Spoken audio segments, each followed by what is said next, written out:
Hi, welcome to the Pro-Life Guy. In this episode we're going to be asking the question, are men allowed to speak about abortion?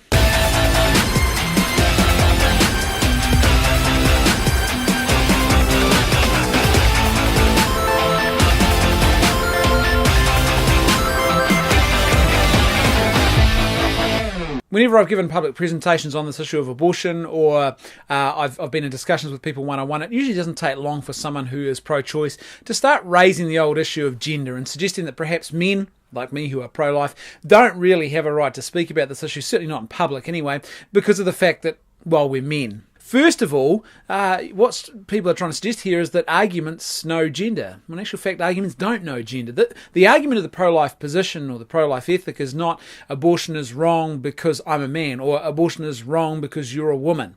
If it was, then perhaps we could bring gender into the equation. But that's not the argument of the pro-life ethic. So bringing gender into this issue is nothing more than an attempt to sidetrack and to silence a proper, open and honest dialogue and debate about this issue. It's an attempt to stifle debate. Basically, people use this logical fallacy. It's basically the ad hominem attack, where instead of actually addressing the argument of your opponent, you turn on your opponent and you start calling them names. In this case, you start saying, well, because they're a man, they shouldn't be allowed to speak about this, and because they're a man, you should basically disregard any arguments that they put forward about this issue. Well, in actual fact, that's not how logical discourse is entered into. You need to assess the merit of my arguments, not the gender of the person who is actually delivering the argument. You look at an argument and you say, well, is the argument sound? Is it valid? Is it logical what's being proposed here? You don't look at an argument and say, well, who said it? If it was a man, I'm just going to ignore it because I don't think men should actually present this argument. It's a fallacy. The other problem, of course, with this way of looking at things is that it introduces gender into the debate in a way that, in actual fact, is totally contrary to how those who are normally pro-choice would argue this issue. Most of them would suggest to you that, in actual fact, they would consider it gender discrimination if you tried to deny a woman access to abortion. Yet they're more than happy to engage in gender discrimination of their own when men get up and try and present the pro-life position.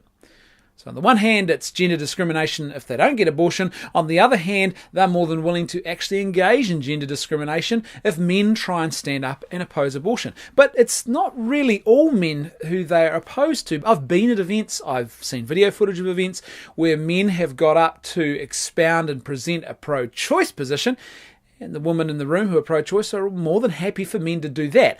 The only problem they have is when men get up to disagree with abortion. At that point, at the moment you have a man get up who is pro-life and who espouses a position that is contrary to the pro-choice ideology, all of a sudden all hell breaks loose and gender becomes an issue. Why?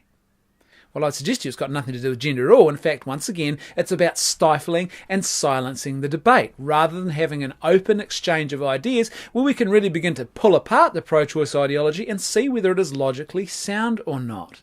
When you stop and break this argument down, though, what people are really proposing here is that you actually have to be able to experience something firsthand in order to have an ethical opinion about it, or to have an opinion about it, or certainly the right to speak up about that issue. But it's just nonsense. There are large numbers of women within our population who cannot get pregnant either. Some struggle with infertility issues, some are postmenopausal, obviously no longer have the ability to conceive children. And if we're going to follow this argument through, then we'd have to say that those women, even though they're women, they don't have a right to speak about this issue either because they can't get pregnant. Or let's take another issue to show the absurdity of this position. Imagine for a minute we're talking about slavery. Well, I've never been African. I'm therefore never going to be able to experience African slavery. Does that mean that I shouldn't be able to speak out against that? Does that mean that I don't really have a right to oppose the slavery of African people? Or what about the issue of polluting our rivers and streams? I'm not a river, I'm not a stream, I'm not a body of water, but I am staunchly opposed to companies, corporations and manufacturers polluting our rivers and waterways.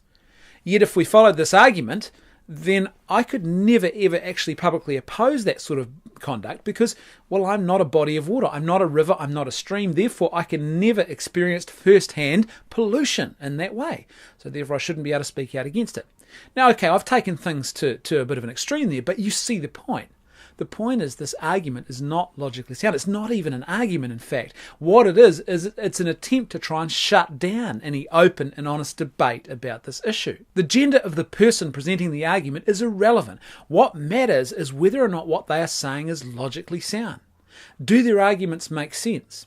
And I would suggest to you that all men actually do have a right and a vested interest in this issue of abortion. First of all, for me as a father, I've actually helped to facilitate a couple of pregnancies now. But even more important than that, I have participated in one pregnancy. We have all participated in a pregnancy, our own pregnancy, the pregnancy that brought us forth into this world. We all have that in common as human persons. We were all once in a womb for 9 months. None of us can be where we are today. None of us can be here right now without that pregnancy that we all once were very intimately involved with. So therefore, I think that gives us a vested interest in this issue. You see, if we want to be truly just and ethical and compassionate members of our community, then that means we need to actually care about other human beings in our community as well, not just ourselves. And we need to care about human beings even when they're in the womb. You see, for me, I don't look at the issue of abortion and ask questions about gender. I ask questions about human rights, about ethics, and about what we should be doing and not doing to innocent human persons. That's all that matters. Anything else is just a distraction. Anything else is just an attempt, a very weak attempt to try and stifle debate and shut down open and honest discourse about this issue. And if you're trying to do that, I'd have to ask why. If your position is so sound, it is so strong, you have nothing to be afraid of, then why would you fear someone standing up to present an argument against abortion, even if that person happens to be a different gender to you? Gender should be irrelevant. If your argument is solid, if your pro-choice position is as sound as you claim it is, then what have you got to fear from a group of men standing up and opposing abortion alongside all the millions of women around the planet who also oppose abortion right alongside them? Thanks for listening. I'll see you next time on The Pro-Life Guy.